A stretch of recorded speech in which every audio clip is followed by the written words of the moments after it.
omaly ary tsy hifarana raha ny Alahady izao ny hetsika indray Madagascar foire de Tana eny amin'ny zone forello Tanjombato Mampisongadina ny sehatra ara-barotra sy mamelona indray ny tsena fahizay manaraka ny fivoarana ity hetsika ity. Trano efa misa 80 no miranty eny amin'ny hetsika indray Madagascar foire de Tana eny amin'ny zone forello Tanjombato. Manasongadina ny sehatra ny fizahantany, ny sakafo, ny fikarakarana endrika amam-bika, ny fialamboly fa indrindra ny fanatanjahantena ity hetsika ity. Tena voizina ao anatin'ilay izy dia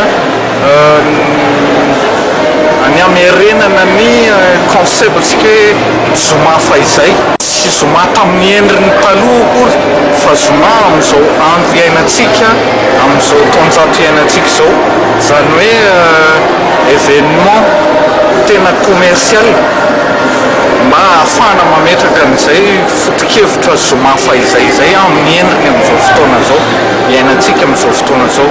Hetsika maro no hita eny an-toerana izay mampiseho ny akantony eto Madagascar. Manentana antsika ho avy mba ahafahantsika mianona ao anatin'izany hoe bonne facette ny Madagascar zany satria izay koa ny tanjona anankiray nanaovana n'ity salon anankiray ity mba ahafahantsika mampiseho ny hatsarana ny zava-misy eto Madagascar au niveau na produit de consommation sy produit izay misy eto Madagascar. Ahitratra amin'ny Alahady zao ny hetsika eto amin'ny zone forello Tanjombato.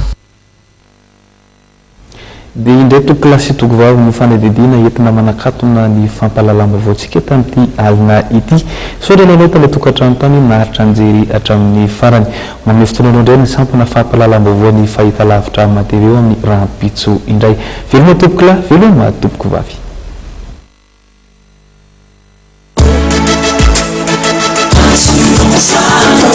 Art, vivre et entreprendre en toute sérénité.